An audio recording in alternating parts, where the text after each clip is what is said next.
call me Mystic Mike because I predict these things. Ernesta Kareckaite takes on Sofia Montenegro this Saturday at UFC Fight Night, Mexico City. And Sofia Montenegro making her UFC debut on this card, taking on Ernesta Kareckaite, who is got a lot of experience in the UFC, 6-1-1. So this is a stiff test for her in her UFC debut. She's from Argentina, but she was selected about a year and a half, 2 years ago to train at the UFC Performance Institute in Mexico City. And she had a split decision loss to Ernesta Chavez on Dana White's Contender Series back in September. It's a really good fight. Both of them landed some really heavy shots. I think that Chavez took it. I think that she started slow in round one, took a lot of damage, but I think she dug herself out of the hole to win that round. Cut up Montenegro, cut up both of her eyes, swelled up one of her eyes. So I think she won that round. She got dropped in round two, and I think she won round three. So I agree with that decision. And before that, Sofia Montenegro on the regional scene, not fighting the best competition. 2-2, 0-1, 0-8. Got knocked out by Gisela Luna in the first 10 seconds, who is now 4-7-1 in her career. So she kind of rushed in, threw a 1-2, threw a jab, and just kind of paused in the pocket and got cracked, and then got put down and put out pretty badly. But then she rebounded with a heel hook win, got a couple decisions, so can go the distance. But then lost the split decision to Ernesta Chavez. And Sofia Montenegro going to be at a reach disadvantage of this one. She's 5'6" with a 68-inch reach. Ernesta Kareckaite 5'9" with a 71-inch reach. So she's going to be 3 inches taller, have a 3-inch reach advantage, which I think is going to bode well for Ernesta Kareckaite. And Sofia Montenegro, I'm just not really sold on her. I watched some of her regional fights. You know, she throws with bad intentions. So I think that she's got the power advantage. She really commits to her strikes a lot more than Ernesta. But I feel like Kareckaite, she's just a little bit more technical, places her shots, uses volume, uses precision, uses her footwork. Whereas Sofia Montenegro, she kind of can just, brawl forward and throw big haymakers at times. But then, like, on the flip side, she can have clean technique. She does throw pretty straight punches, which is good. She can show educated striking, will use her feints at times to set up her strikes, but then other times it seems like she just kind of resorts back to moving straight in, not setting up her strikes and just winging punches, which can work. But we saw in her last fight with Chavez, she was getting tagged. She was taking some decent strikes from Chavez, showed off a good chin, which is good considering she was put out pretty badly earlier in her career. And Ernesta Kareckaite, she's a 2-time Lithuanian kickboxing champion. She's like an IGF grappling champion. And then she's also a Kudo champion, which is kind of like a Sambo art from my understanding. But her nickname's Heavy-Handed, which is kind of ironic considering she hasn't had any knockouts since her first 2 fights as a pro against fighters who are now 0-2 and 0-3. And she's been to 4 split decisions in her career, so she makes it very close, which concerns me. Because I feel like in a fight against Sofia Montenegro, who could be, landing heavy shots, having the bigger moments in the fights, I wonder if she could swing rounds to her advantage to win the fight. Because again, Kareckaite, she likes to make it close.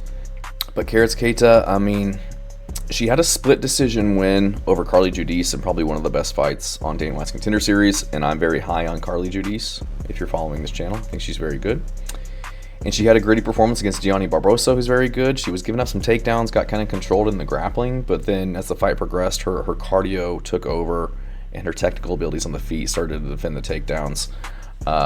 Probably lost rounds 1 and 2. She did win round 3, in my opinion.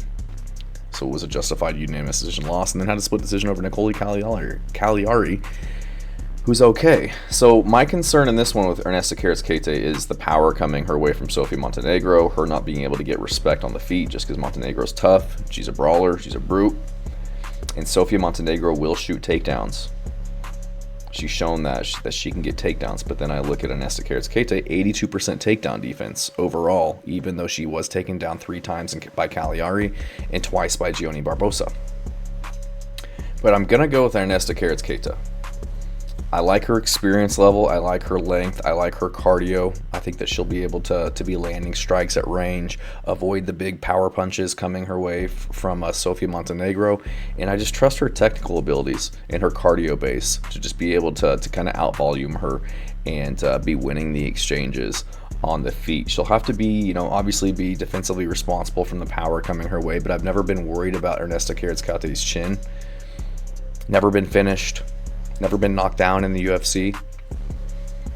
And so I think she'll do enough in this fight to win rounds and get a decision. I don't think that she'll finish. I just don't think she has the power to get somebody out of there like Sofia Montenegro. I wouldn't be surprised though if she did. Montenegro comes in hard and she places some good shots on her. But I'm going to go with Kareckaite. I think she's got the technical ability. I like her cardio. She comes from like a swimming background, so she's got really good cardio to push a high pace, even if there is grappling involved, like we saw in the Barbosa fight, and she was able to defend some submission attempts by Gianni Barbosa and get out of some bad positions as well. So I think if this does go to the ground, if she's able to deal with Barbosa on the ground, I think that she'll be able to handle the grappling of Sofia Montenegro. And even when she was getting taken down, especially like the Cagliari fight, she was able to pop back up pretty quickly, just using her skill and her length as well. Being as tall as she is, it bodes well for digging underhooks and kind of popping back up. It's hard to topple over the table, so to speak, when you've always got something to post. So I'm gonna go with Kareckaite. I think she's fought the better competition, been in the UFC. This will be her third fight. I like a win over Carly Giudice. I like a somewhat competitive fight over Gianni Barbosa. Nicole Cagliari was 8-2 at the time. Now she's 8-4, but still decent experience there. So I'm gonna go with Kareckaite. I think she gets this one done by decision. I haven't looked at the odds. -345 favorite for Kareckaite. That makes sense. I think that's pretty on par with what I was thinking. Try not to. I don't really look at the odds until I've made my decision. But yeah, I like Kareckaite in this one. Sofia Montenegro, shown too many holes in her game at times. Don't like the level of competition that she's faced on the regional scene. Seen some chinks in her armor against regional fighters as well, taking damage. Obviously put out cold by the 4-7 fighter. So Ernesta Kareckaite, the only really knock I have on her is not making it definitive enough with the decisions, and not having the most power, not a lot of damage, not a lot of consequences to threaten her opponents with. But other than that, I think she's solid, and she's shown an ability to compete at a high level in the UFC, and she's young, 27 years old. So Kareckaite, I think she'll get a decision this one, maybe another split decision. Maybe this will be her 5th split decision ever, but I think she'll get this one done. Thanks.